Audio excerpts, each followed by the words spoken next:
us? In the beginning, right? Right? Again, we look to scientists, and the scientific community doesn't have agreement on when creation happened, how many millions or billions of years ago. All right? We know that creation happened in stages. So just like in the Genesis story, God creates, in days, this day this happened, this day this happened. You could believe that, this one day represents 1,000,000 years, this day represents 1,000,000 years, this day represents 5,000,000 years, as things happen. As Christians, we can believe, as Catholics, we can believe in evolution. Because we are still evolving, right? My proof for evolution, when you go to the Betsy Ross house in Philadelphia. I'm 6'2". Walking through the Betsy Ross house is never fun. Because back in colonial America, people were shorter, right? Does anyone know why they were shorter? Evolution, isn't it? Right, but what happened? Yeah, diet. We have a better diet than they did. And so our bones are growing. And we're able to stand straight up because we're not working the way that they had to work. All right? People are living longer. Our teeth are better. Right? They've evolved. Because we're not taking raw meat and gnawing it, off the bone. At least hopefully we're not. Matthew, I'm not sure about, You don't eat raw meat, do you? Okay. Right? So the evolution is still happening. All right? But we believe that God is the one who is calling us. All right? Now again, did we evolve from apes? I don't know. I leave that to the science. But I know that we're not apes. That if we did evolve, then God stepped in, and the human person is very different than the ape. We have a different soul, and again, we talked about in the homily today, that ability to think, right? That ability to think. People may say that, the chimpanzee made the art. Isn't the art beautiful? It's not art. It's a chimpanzee making, a mess all over the place, all right? So when did God create? God created in the beginning. We allow science to inform us. And again, there's not consensus in the scientific community on this. Our last creation, what did God create? What did God create? Now in the Creed, we say, we believe in God, Father Almighty, Creator of heaven and earth, of all that is seen and unseen. So, name some of the things that are seen that God created. Some things. What do you got? Trees. What else? Animals. What else? People. Look to your right. Look to your left. People. Very good. What else? The trees are growing out of what? The earth. The earth. All right. So God created the earth. Did God create any other planets? Sure. Yeah. What's that? The Chinese are actually on our planet. They're on our planet, but God did create the Chinese, right? Thank goodness, because otherwise we wouldn't have Walmart, right? But God created all the planets. God created the sun, the moon, the stars, right? These are things that can be seen. At least some we have the ability to see. Some are beyond what we can see, right? The galaxies that are so vast, right? I should say here also on the side, one of the greatest observatories in the world for research on the celestial heavens and all is run by the Vatican. So this idea that some of the Catholic Church is against science, forget it.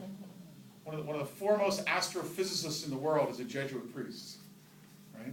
Who runs the Vatican Observatory. There's one in Italy. The other one is out in, I think, New Mexico. And it's one of the foremost observatories in the world, right? And the church is very much a part of this. So God creates the plants, the solar system, the animals, all right? The high point of creation is man and woman. All right? Great story I often tell my niece, true story. My niece had come up to me once and said, is it true that God made all the people? And I said, yes. And she said, so God made me? And I said, yes. And she paused for a minute, she goes, God did a good job. He said, no self-esteem problems with this little girl, right? But we are the high point. Again, we live in a world, right? You watch television sometimes, they've got these really sappy, sad commercials with, the cat with an infection in its eye, and no one should live this way. Okay, I'm not into animal cruelty, but, there's people who need health care. And we should be donating to that long before we do anything for animals, right? We are different. And yes, We are better.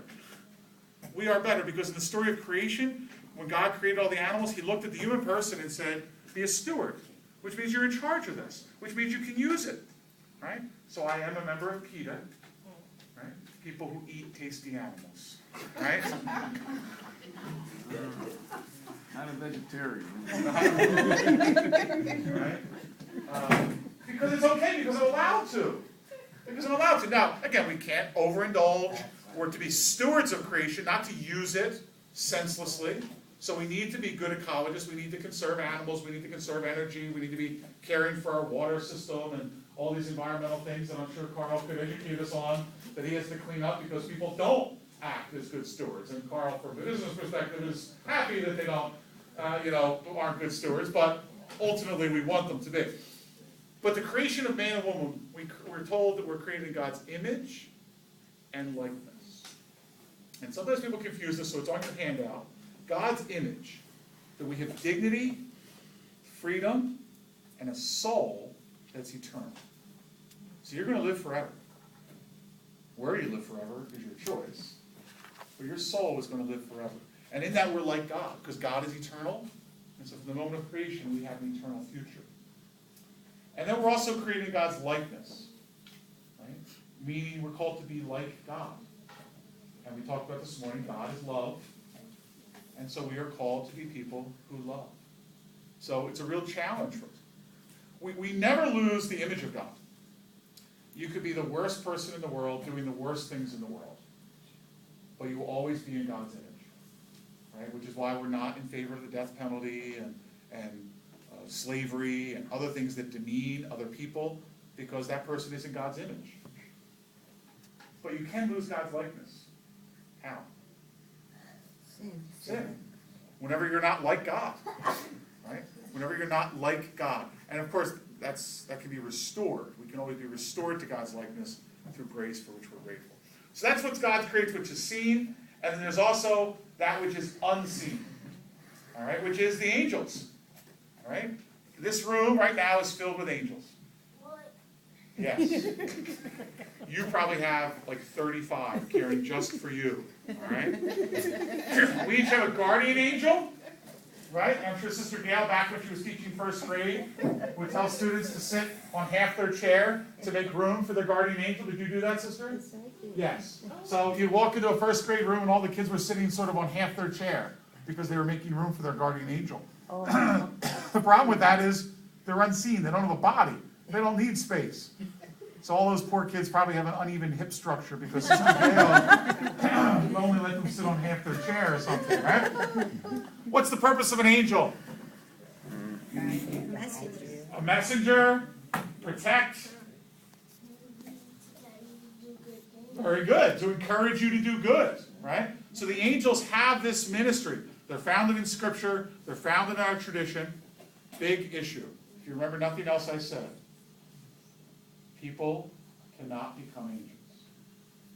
So this idea that people die and they become an angel, a child dies and they become an angel, no. Angels are angels. People, please God, become a saint. But humans are humans, angels are angels, we're different species. So angels don't become people, people don't become angels.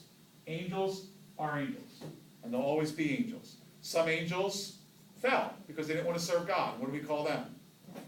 Devils. Right? There's not just one devil, there's many, many devils.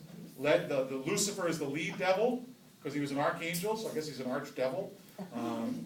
And he's leading that fight. Okay? So we're going to stop there.